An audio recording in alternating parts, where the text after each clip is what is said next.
Good afternoon, everyone. Welcome to this Gamifiers meetup where I, Pete Jenkins, will interview Albert van der Meer. I've chosen Albert to interview because he's written a book called Press Start, all about gamification and marketing. I think it's great that we've got a book dedicated to the application of gamification to a particular industry, like marketing, particularly after last month's session where we spoke to Betty Adamu about gamification and market research. Seems like a really good follow-on to that.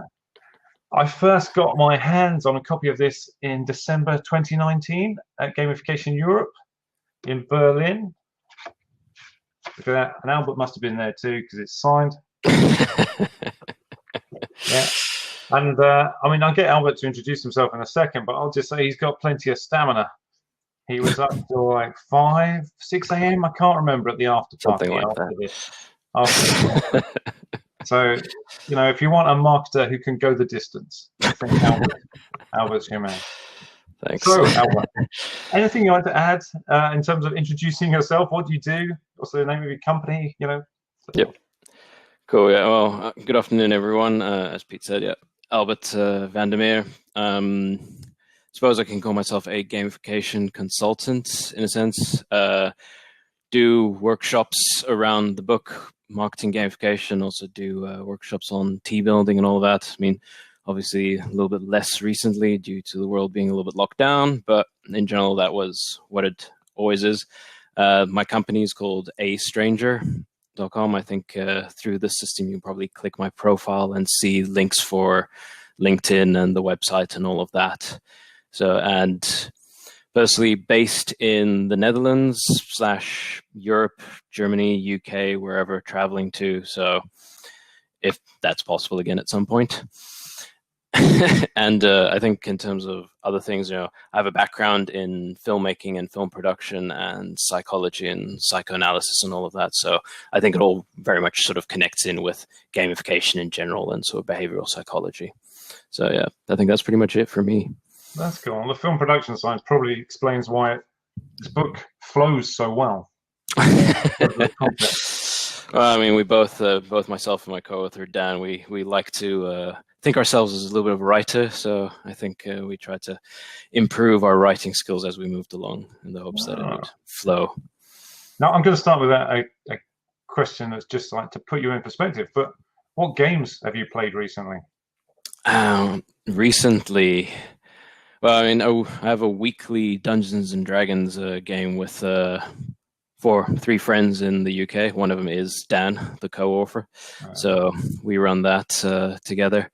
In terms of online games, I think probably most recently would be Teamfight Tactics from Riot Games, like the League of Legends sort of auto chess thing. And there's just to keep myself busy every now and then playing Factorio, which is kind of like a building sim industrialization game. So very, very addictive game.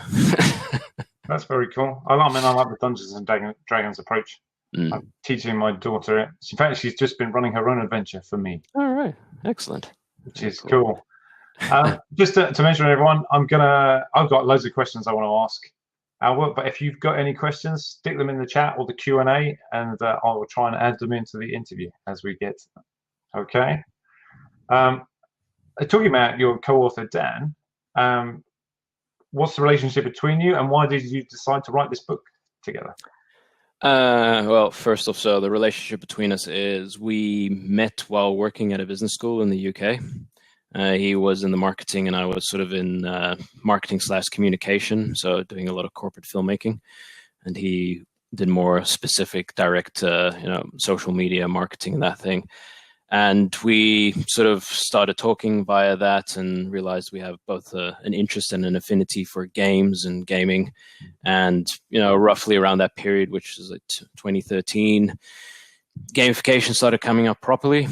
So we looked into it and started dabbling a bit and sort of the initial things that everybody did with the points and progression, all of that, and had some successes, had lesser successes as well.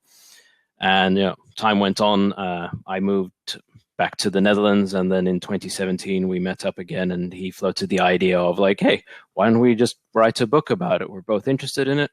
you have more gamification experiences, he has more marketing experience. We'll try and combine the two. And, and we also thought we hadn't really found a specific book that gave a good primer for marketers in general, and that didn't have like a very specific, like, this is applicable knowledge straight away, and also served as a good reference book for gamification theories and practices in a general sense.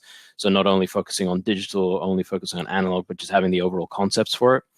So we thought, well, we can probably write one. Hopefully, at the very least, it'll be useful to us, but hopefully useful to a broader audience as well. And yeah, I mean, even nowadays, I still use the book as a reference for if I'm going through things. I'll be like, oh, what was it that I did? And I can find it quickly enough.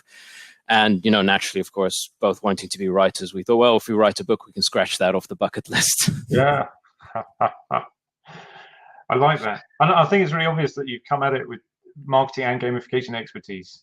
It's not just about gamification, it's a real practical, this is how we started applying it, these are the approaches.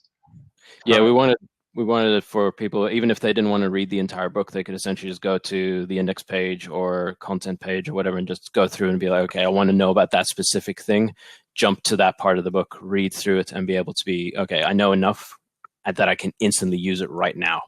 And if they want more background through it, they can obviously read the entire book if they wanted to. That's very good. Yeah. I mean, I've read the entire book, but that's so I can ask you decent questions about it. So, and I'm going to hop around within this. And I've got more questions than will fit in the time. So I'm going to pick and choose a few. But I'm going to start really simply, actually, because I like how you looked into the definitions of gamification by the type of source of where the definition came from. So you've got by consultant or by analyst or by professor, the academic side, which I thought was a really nice approach because you don't see that very often. So when you looked at Wehrback's definition, which is one of the most commonly used one, did you look at his more recent paper and definition that gamification is the process of making activities more game-like? Yeah, I mean, I think that's probably one of them. As you said, it's one of the main ones. So we definitely one of the first ones we looked at because he also has his Coursera course of gamification, which I think majority of people have probably run through if they had an interest or in gamification in a fleeting sense. So we went with that one, and it's also the most concise one. I think he sort of grabbed it from Sebastian Deterding in a general, like that sort of concise definition. And I think when we were going through it and the various consultant, analyst, professor, I mean, we could have chosen from a whole bunch, but we sort of chose the ones that we thought were the most prominent and fit in the best with how we wanted to move along through the definition. So we like the idea of Wehrback's thing of where he said he defines it as a process.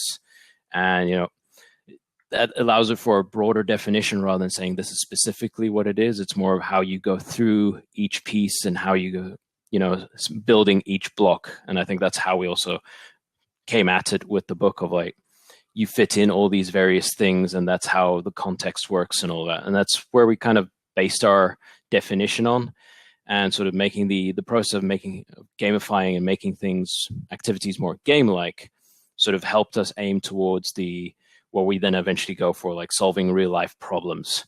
So rather than going for digital or analog or anything like that, it's just the overall practice of how you do a gamification initiative, as it were. Cool. So it's more practical. Yeah, very much the practical aspect of it. That's good. Then we dive in, and one of the things I noticed was that you talk about game design as being really important. So do you think game design skills are an essential requirement for successful gamification? Well, I would say having an understanding of game design is definitely useful for having a successful gamification initiative. Though, say, when people hear like game design, they obviously think immediately of how to build a game. Sort of the AAA game, entertainment games probably pops up into most people's heads straight away when you say game design. And I think it's more just the general concept of, or rather the base definition of game design, of how you put things together. I think if anybody were to want to do gamification correctly, or anything that uses a gamified element in a sense, you probably need to have a decent understanding of the theoretical knowledge that underpins game design. So probably, for example, I'd recommend reading through Jesse Schell's The Art of Game Design. I mean, it's a thick book, but as you go through, you learn each piece essentially of how it goes. And I think it's a very broad and sort of broad applicability in terms of how you need to do it. You don't necessarily need to have gone through the game design skills, learning it in developing games and all of that, I think, but having the understanding of it definitely helps with, getting a success at the end of it. Otherwise, you're very much just feeling a little bit in the dark and not knowing where to go.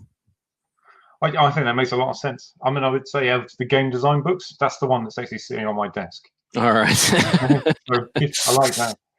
Yeah, no, it takes quite a while, and he goes through a lot of different lenses. But I think also as a reference book, it's quite good. So if you want something to pick and choose and have something, it's one I regularly use as well. Oh, I use the lenses all the time as well. There's a free app. Yeah. You can download with the lenses. Yep. Quite like that one. Very useful. I mean, building on the game design and the definitions you looked at, you then come up with your own definition, but just for marketing gamification. Why did you feel you needed to come up with another definition? So the thought process behind it was, well, we didn't want to necessarily have an entirely new definition that superseded all the other definitions. We didn't want to be that presumptuous in terms of saying, well, our definition will be the one that everyone goes for. Because there's so many various definitions and so many various situations that you can apply gamification to and how you use it. So each definition has its own, purpose and setting for it. So I think we have Brian Burke's setting in there, definition in there. We have Yu-Kai Chow's. We have a whole bunch of other people, and each one is either for a digital version or analog. And I think for us, it was more in terms of collating a lot of those definitions and the research that sits around it, and then wanting to give the reader a custom definition that they can just go back to while reading the book. Cool. And so what is the definition? I meant to ask that. Yeah. The definition is essentially so marketing gamification is the thoughtful application of relevant game elements to solve real life customer problems that are connected to your organization. And we thought, well, that sort of fits everything in there that we discuss in the book in terms of, aligning goals between customer and organization, the thoughtful application of relevant game elements, rather than saying where we've seen so many times where companies have gone, we want to gamify it, so we're just going to grab an element that works somewhere else and throw it in there. So we wanted to, really highlight the thoughtful application, have a good think and come up with a good strategy as to why that's the relevant element that needs to go in there and why it works. And it should hopefully work for your customer and for you rather than being one-sided. I liked it a lot because gamification is so broad. I think having that specific definition for just marketing is really useful. In fact, I'm thinking about setting a task for my university students to come up with the definitions for different areas. Like, what would it be for sustainability? What would it be for human resources? That sort of thing. How would you talk? I think I think just the fact of how everything is a bit different and you need to have each approach is different. It's very personalized, and within gamification, the whole customization thing, I think it's very difficult to come up with sort of a theory of everything definition, and it's sort of it simplifies it maybe a bit too much for certain aspects. So we just thought, well, we'll just do one for the book, and then people can go back to it, and it hopefully helps them, grasp it a little bit as they're going through it. And then if they use it afterwards, brilliant. If not, then at least it was there to help them along the way. I think it's really useful. I'm going to move on to, I think it's always good to hear about some case studies. And one struck me early on in the book, which was you use the example of Miss Social campaign for Playboy in a book. Yeah. Can you tell us a bit about this and why it was so successful? Yeah, well, as we were going through the book, because we wanted to have various case studies and examples from real life and the real world and all of that, just so that people understand a bit better. And in all the research, I hadn't actually come across this one. I thought it would probably be a bit of fun and just interesting for people to see that, not just the traditional companies, as it were, use it. So found the Miss Social for Playboy. And the concept behind it was that they Playboy wanted to engage more recent generations of users, the ones that spend more time on social media platforms and using apps and all of that, rather than their traditional market, which, bought the magazine and read the articles, as it were. So they partnered with Bunchball, a sort of gamification company in the US, and they created a Facebook-like social media app that offered a platform for these new users that they could, show, exhibit and express their own artistry, as it were, and they could provide content. So the models would provide the content, and then followers would go through there, and through that the followers were sort of self-empowered with a voting system, and then they could use the votes or whatever for their favorite models, and then those models would go up in rankings, and then Playboy would select them to be part of their sort of Playboy community, as it were. And by the numbers, it looked very successful. It was an 85% increase in re-engagement with the Playboy brand in general. And I think the main success behind it was probably the community generation. So despite of what maybe your views are on how Playboy does it, individuals want to express themselves in a certain way, and there are people who want to see it. And the back and forth and the interaction clearly worked. It was an interest, and they provided it all. So I think just that building of a community and allowing the community to be self-empowered and discussing it all was why it was eventually so successful. That's cool. In fact, I think it's fairly obvious from reading the book that you think communities are a really powerful marketing mechanism for brands. Why do you think gamifying communities is so powerful? I think so. Gamifying a community is a powerful method because people inherently want to share and engage with each other in like-minded activities.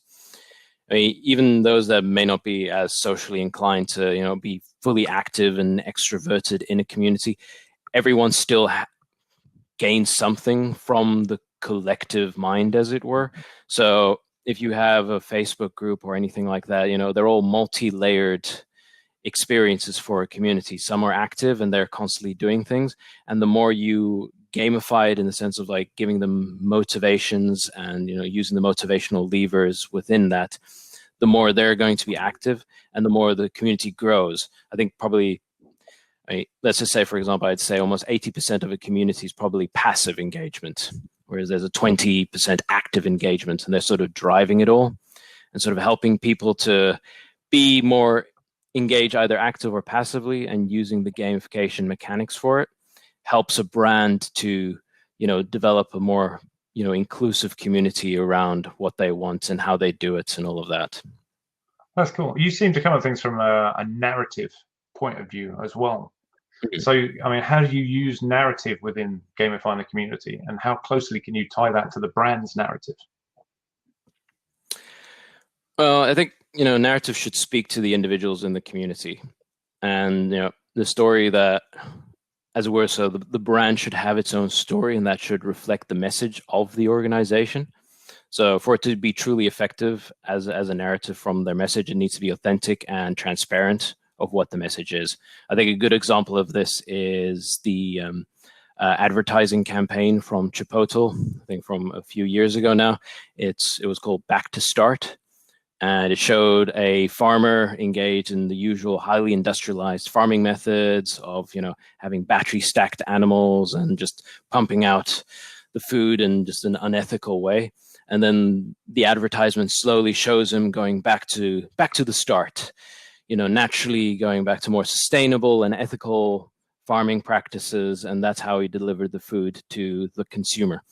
And I think in terms of, it wasn't an overt selling point from Chipotle's aspect of like, just buy our meat, buy our food, we're that good.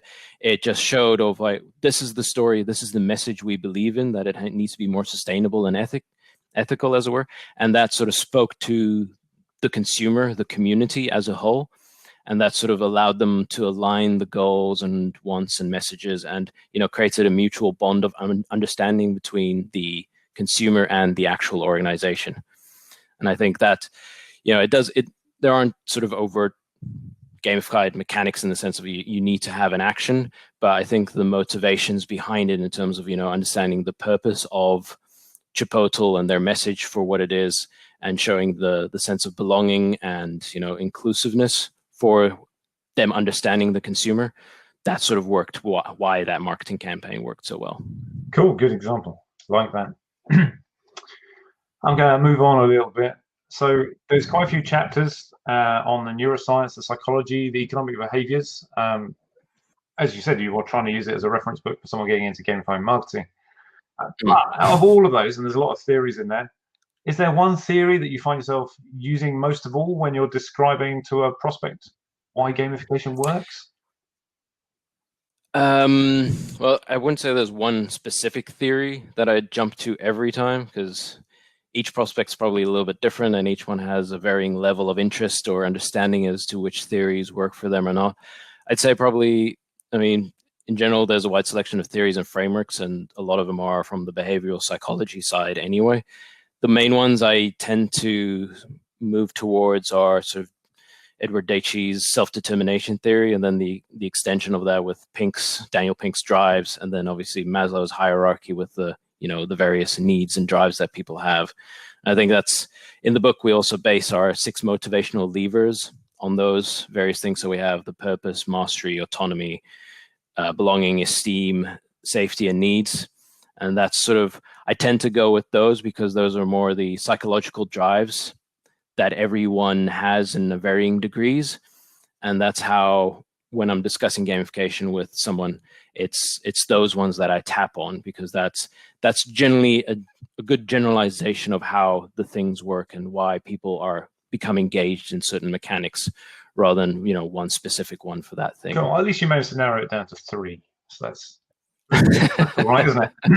I mean, I like the way you use Maslow's hierarchy of needs for your building blocks of gamification design, which you use as the structure in the rest of the book. Yeah. How did you discover which game elements match each level within Maslow's hierarchy of needs and the esteem at the top? Well, to be completely honest, it was a bit of a puzzle game. So myself and Dan, we had many discussions over Discord and Skype and so forth of how to really put it together, because we like the idea of the how the tower works, and each one has a step, and there are sort of blocks inside them that you can work as you go along. And we, through a lot of research and lateral thinking, and from our own experience and experience of others and case studies, we sort of looked at which mechanics and elements traditionally used within gamification and the motivators associated with them, which ones worked in that sort of hierarchy of needs and tower building way. And eventually through that, as I said, it sort of puzzled it together, and then discussing it and saying, okay, well, this one works here quite well. Does this one work? No. And sort of moving through it and sort of discussing it and making sure that, we're both happy with how each one fit in properly. I mean, in general, we didn't want to overwhelm the reader in a sense. So saying like, well, here's a plethora of mechanics that work for each level and each need. These are good ones that we think work well from the research and personal experience. And I mean, there are others. We don't, exclude anything, but probably this is a good starting point. I think that comes across quite well in there, actually. You've taken a few game mechanics and explained them and where they fit into the structure really well. And then I quite like how you've joined up the different levels with what you call the staircase of purpose. Can you tell us a bit about that, why it's so important?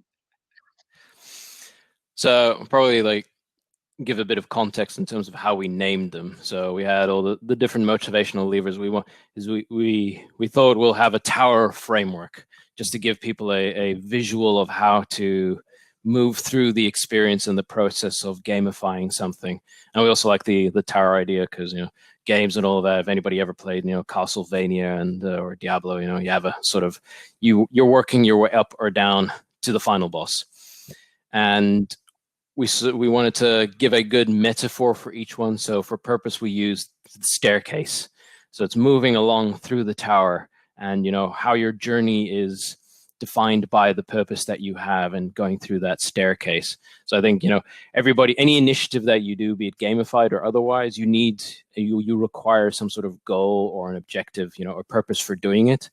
As it's generally the base intrinsic drive that motivates people into action. If you don't have a purpose, you are probably a little bit lost into where you want to go. I think the example we use in the book is the popular one with Wikipedia, where the individuals who maintain Wikipedia do it completely free of charge. Their sole purpose is to ensure that the platform has accurate information and is being kept up to date. So that is their purpose. It's a very altruistic and selfless purpose, and they go through it just because they want to, and they feel that the rest of the world deserves this level of knowledge. So would you say it's always a player focused purpose as opposed to the brand? It depends on the initiative, as it were. I think it's two sides of a coin almost. You need to have there is a player focused purpose of what the player or the user is going towards, what their goal is, and then you also have the brand's one. And we mentioned it a few times, and I mentioned it already, is you need to have some sort of alignment between the two of them. Because otherwise, if there's only one side of it and you're only going for the player's purpose, it may not always be what the company needs. And then the other side, the company has its purpose and it slowly strip mines through its target audience because it has a completely different purpose from the other side. So I think you need to consider it in terms of both sides. What does the one want? What does the other want? And can you align it enough that you're both getting something out of it? So that you hopefully have a win-win. Yeah, that sounds good. Have you got an example? Maybe where you use narrative to tie the brand and purpose together into the staircase of purpose? I probably say one I recently came across for doing research with Innocent, the drink brand, where their sort of purpose is to be more sustainable and inclusive with the community, and the people who drink it are obviously more health oriented anyway. And Innocent slowly moving towards that sort of, having recyclable bottles and all of that. And that's their narrative isn't in the strictest sense of this is a story from, beginning, middle, and end. It's the narrative, including their consumers and explaining to them, okay, this is what we're doing. This is how we're moving through it. It's telling their story of what they're doing and then taking the consumer with them along it. I think both purposes work well because everybody wants to have, be part of that sustainable concept. I think that's the key bit, isn't it? It's got to be something people want to be part of. Yeah, definitely. So that's purpose. Obviously, you also talk about mastery, which we generally use a lot in gamification. And you like your metaphors. You use gateways as a metaphor for mastery. Why is that? Yeah. So we continued on with the visualization of the tower, and from the staircase we go to a gateway. And I think to master anything, you eventually come up to a gate, a doorway, or a threshold that you need to pass in order to have proven that you mastered that specific aspect. So once you've passed through that gateway, you are now one level higher. And I think it's anything that has a progress, anything has a prerequisite, any sort of requirements in that sort of the visualization of a gateway. And then you take, for example, anything from the army or martial arts. Each thing has a rank or a belt, as a very specific sort of example, and you're moving through it each step by step. In a general sense, in the real world, if you're going through a course, it's not necessarily a specific mastery that has a clear point, but you're still going through that gateway process. And, having discussed it recently, sort of in many games, you have a very clear visual gate that you need to get through before the game allows you to continue. And I think if anybody's ever played any of the Dark Souls games from Software, there's a very clear missed gate that unless you pass that boss and prove that you've mastered the mechanics of the game, you don't get to continue. So I think in terms of the mastery aspect of that, that's why we use gateways. I like that. I think it makes it easy to understand how you're going to build it as well. The staircase, the levels of the tower, and the gateways just makes it easier, doesn't it? Very clever. Yeah. we sort of wanted to go through, as we were discussing, it's like, well, what else would be in a tower? What kind of furniture does it have? Like that. Trip hazards, things like that. Yeah. So, I mean, to drill down to a couple of game elements, you talk about points. Points are useful for giving instant feedback, things like that. And one of my favorite phrases in your book is, do not make points pointless. Yeah. So what did you mean by that? And can you give us an example where a marketing campaign has got this wrong or right, or both? Or both. I can probably give both. Well, what we meant by it is that we've so often come across it where, and I'm pretty sure the people listening and others have seen it where, and I had actually mentioned it earlier before as well, where a company just grabs the mechanic, and in this case it would be the points one, and just adds it there just because, well, points motivate people. People like gathering points. Any sort of, idle game will be, click, click, click, and you get points. But after a while, the user gets burned out because there's no inherent value to the point then. So it becomes pointless, hence the phrase for it. So we wanted that, if you're going to use those kind of base things like the PBLs, the points, badges, leaderboards, there needs to be some sort of meaning or value behind it. Otherwise, don't use it at all. And that's sort of relates back to the, thoughtful, relevant game elements and mechanics. I think in terms of, the example we use in the book where, it worked out is with the Starbucks rewards.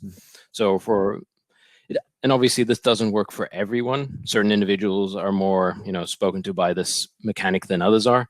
But in general, for Starbucks, they had a definite increase in terms of engagement of how they use their reward system, where people could collect points and collect, various bits and pieces, kind of like a loyalty program. And the meaning behind is that they could then spend that again for more Starbucks products. So there was a value to the user. They were already fans of the product and they could spend more on getting more of the product. An example of where it didn't work is with the old Google News system from, I think, almost 10 years ago now, where if you read an article, Google would give you an achievement or a point of like, yay, you have read 20 articles on sport. And then would suddenly recommend a spuriously related article so that you could keep getting more points of like, now you've read 40 articles on sport. And after a while, people just disengaged completely because, well, okay, great, I've read 40 articles on sport. What am I getting? Yeah. Nothing. I got a badge that told me I did something I already knew. At that point, it's barely even a representation of progress, is it? No, it's just well, thanks, that was great. And then people just as you can imagine, obviously that system didn't last very long, so they scrapped it completely. How very true. Got so many questions to choose from. I like how you articulate the 3 phases of belonging. I think this brings it back to the community aspect as well, but I've got them as seeking, building, and comparing. Can you tell us a bit more about this, and then a bit more about how it works in practice? Yeah, so within the book, we wanted to use the 3 phases, as you said, seeking, building, and comparing. So seeking is the initial phase where an individual who has an interest goes out in search of a community that they can be part of that shares their interests. And once they've found that, then they go into the building phase. And the building phase has both an active and a passive one, much like the seeking one. They'll have sort of active, passive versions of it. And the individual can either build actively, share their knowledge, wanting to contribute to the community as a whole. Passive one would be obviously consuming the knowledge in a sense and building it for themselves.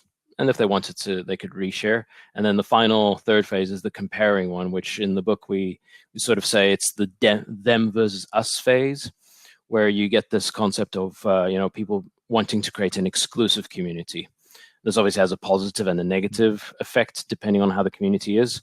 So positive is obviously, everybody feels more inclusive, everybody's working together. Negative is then, well, we don't want to be with them because they're different, so we're going to exclude them.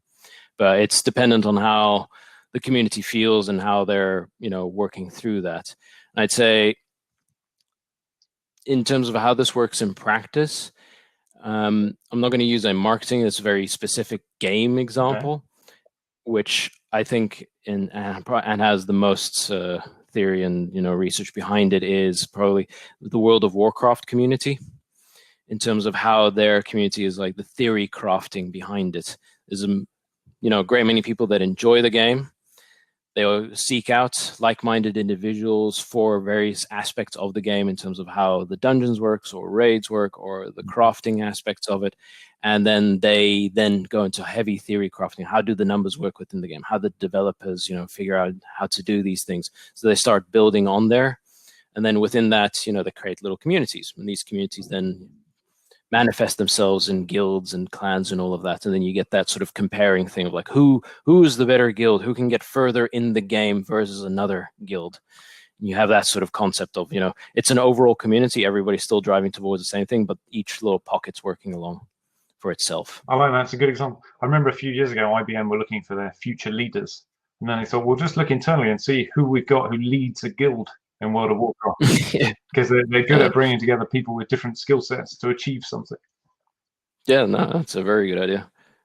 You have the initial skills there anyway, and you've instantly gained a sort of a gamified concept of people enjoy doing it, so why not get them to do it more? I think it's a cunning plan.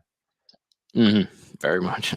Okay, so I kind of want to bring it all together and take you back to the metaphor of the tower and the different levels, and how that related to Maslow. And I was wondering if you could walk us through an example you've worked on, and maybe a game element or game elements you've used at each level of the tower. So I think that's will help bring it all together. Yeah.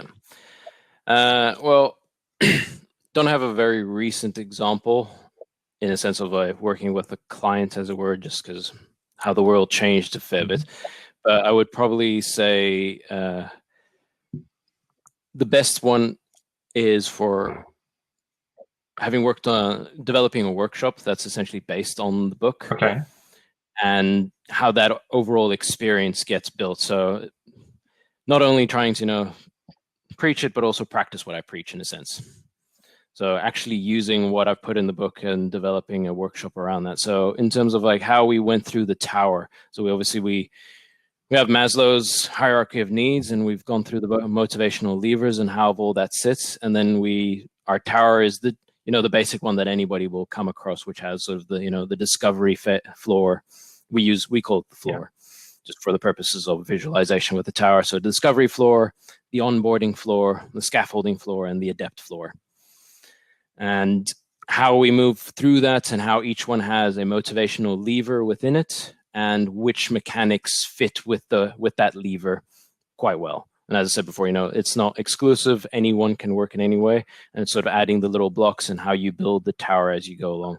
And I think within the workshop is, the goal, the overall experience has a narrative. There's a goal that by the end of the workshop, the participants will be working by creating their own sort of gamified marketing campaign. So very experiential.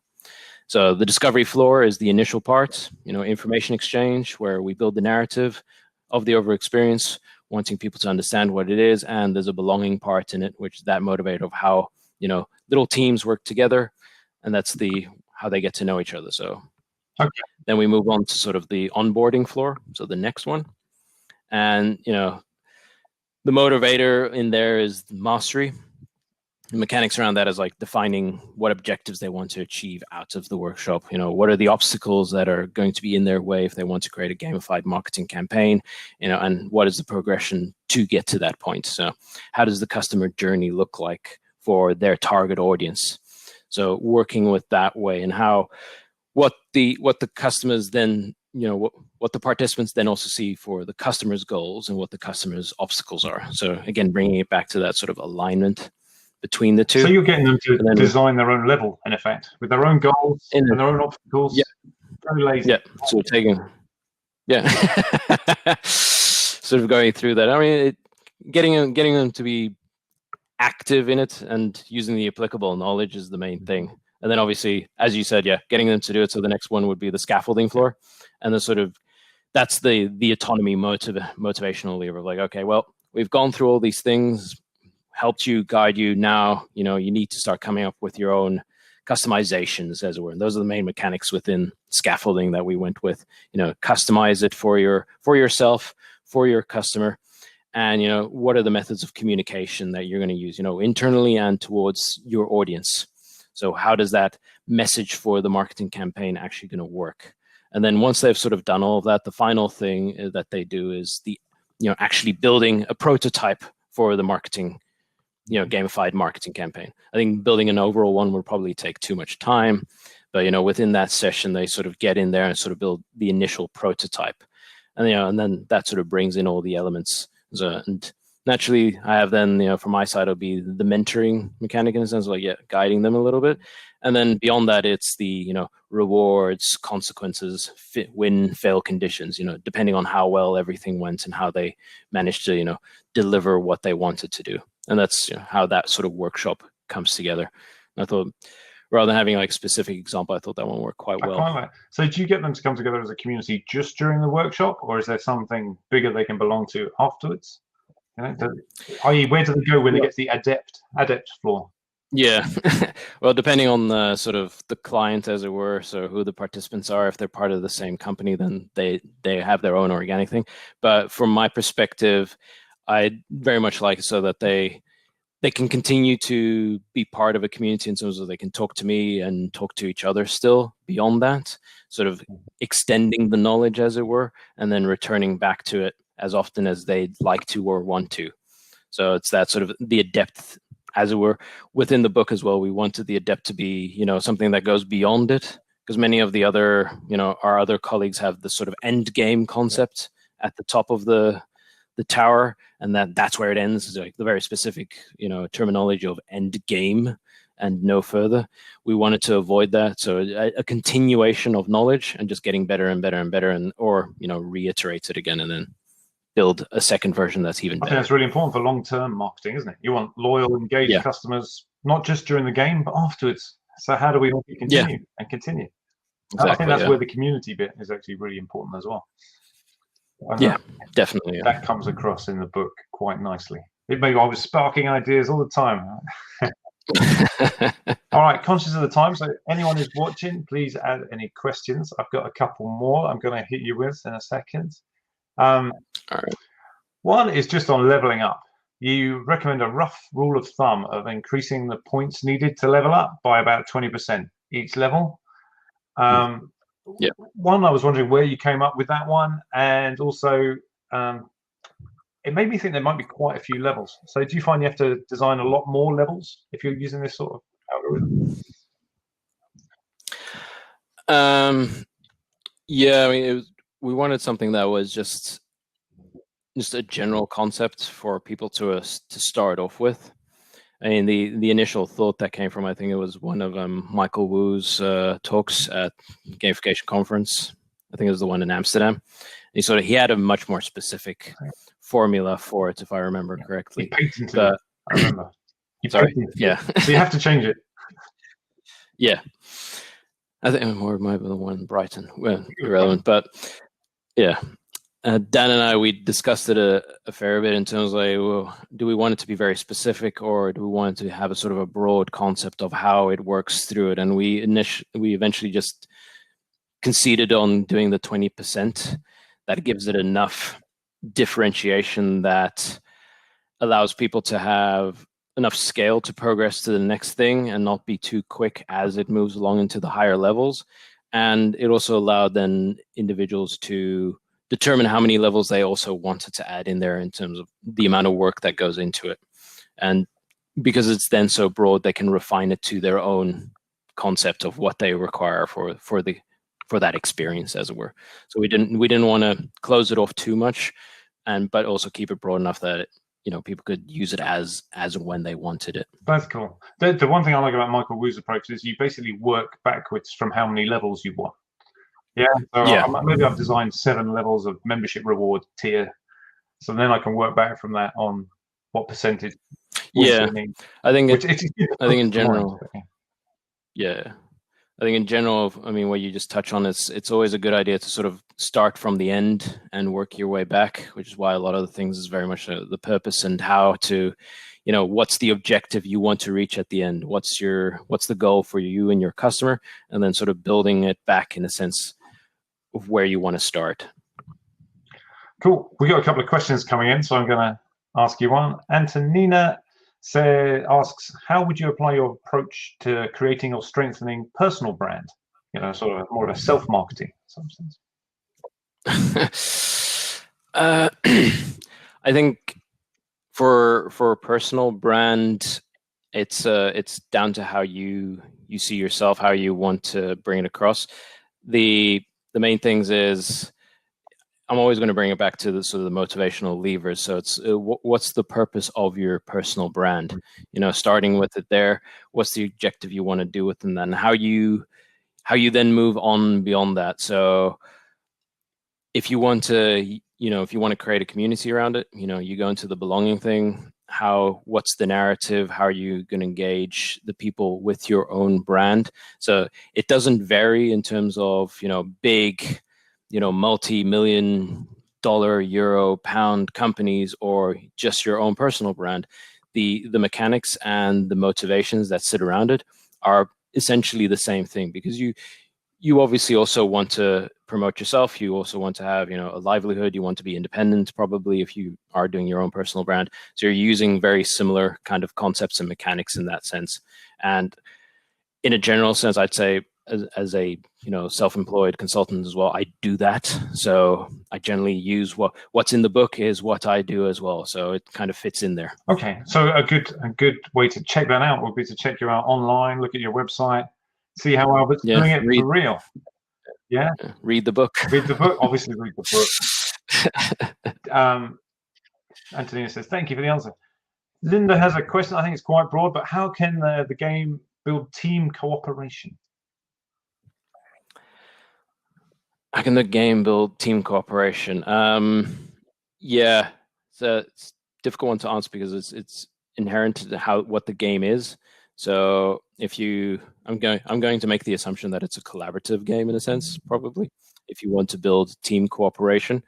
The initial thing that I always think is that you need to have some sort of easy way to communicate. Any team that wants to cooperate, wants to collaborate, wants to continue, needs to be able to communicate. And I think a lot of companies have an issue when they create something that has a community around it and they gamify it in a sense, that they think that it needs a very specific communication channel. So they start developing their own communication channels. I think you almost need to have the faith that it can be an organic experience, that individuals find their own way to communicate. You just need to say that this is the way it'll be. If they want to communicate through WhatsApp, brilliant. Just tell them it's WhatsApp, and then people will do that. And beyond that, you need to then have an invisible guiding hand, as it were, within it. I think a lot of people think that once the game is there and we've created some sort of method for communities to exist and to communicate, then it'll just happen magically on its own.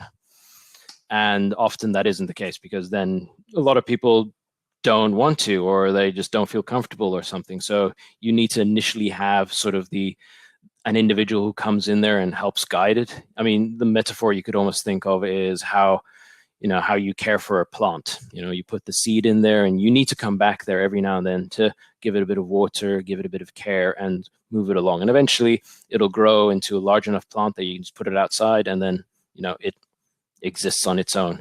So that's how you need to sort of develop with a community and, team cooperation in a sense. Cool. I hope that kind of answered it. I think so. You had 3 things there. I think a collaborative game, which I fully agree with, good communications, and I guess an invisible dungeon master helping things along. Yeah, dungeon master is a very good term for it. Yeah. Okay, I'm going to ask one more question about the book, which is actually possibly my favorite bit of your book.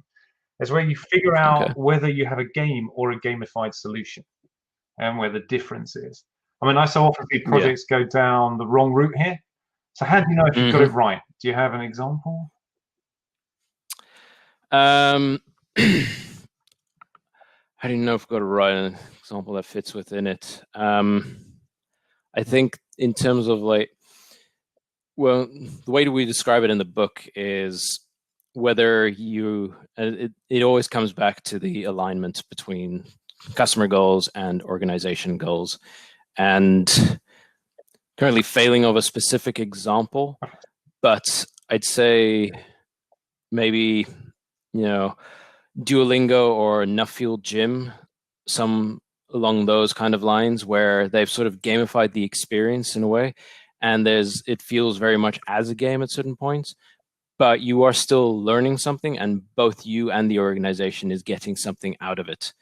And I think if you've built a game and it's fun and it's enjoyable and all that, and it becomes more of an entertainment game, then it's very much focused on the user and the player, and the company is probably not getting much out of it. And obviously, if it's an entertainment game, they're getting revenue from it. But I assume if you want to have a gamified experience, there's an extra thing that comes out of it. So, for example, with Duolingo, it's people are learning things. People are are getting better in the language overall, and they're engaging with the company. If they want more, they can pay more and they can add more. Same with Nuffield Gym. The overall goal for it is that people get healthier, and be fitter and have a better work-life balance in that sense. And that's both the goal of the company and the goal of the user. I think if only one happens, then you've either created a game or just a terrible experience. Great answer. Yeah, I agree. So I think we're coming to the end of the interview. Actually, I'd quite like to know, what are you working on at the moment, or what comes next? What comes next? Currently working on various workshops and so forth. Also doing research for the next book, which is hopefully going to be around team building and team experience and how group dynamics work and how within the gamification field. So that's the overall academic side of it. And then, I think other than that, just continuing on and trying to get through how the world is at the moment. Cool. Well, I look forward to reading that as well. Hey, look, thanks for being so open and informative with your answers, answering the questions from our audience. So I guess I should ask, where can we get a copy of the book, and how can people best get in touch with you? Best way to get in touch with me first is you can either go to the website. There's any number of ways to send a message to me or email me. LinkedIn, also a good way. Twitter, probably as well. I think as I said before, if you click on the little icon on this Remo thing, you probably get the majority of the links through that. On the website as well, there are links on how to get the book. It's available through Bloomsbury or through Amazon, probably the most easiest. And it's on Kindle. It's currently it's only in English, but I believe from next year it might even be in Portuguese, according to the publisher. Oh, so that's fantastic news. I like that. Okay, that wraps this up. What I'm going to do now is end this part of the presentation, and we'll all end up back on the tables. So there you can ask Albert any other questions you've got. Okay. So thank you very much, Albert. Pleasure. Thank you, Pete. Goodbye for now.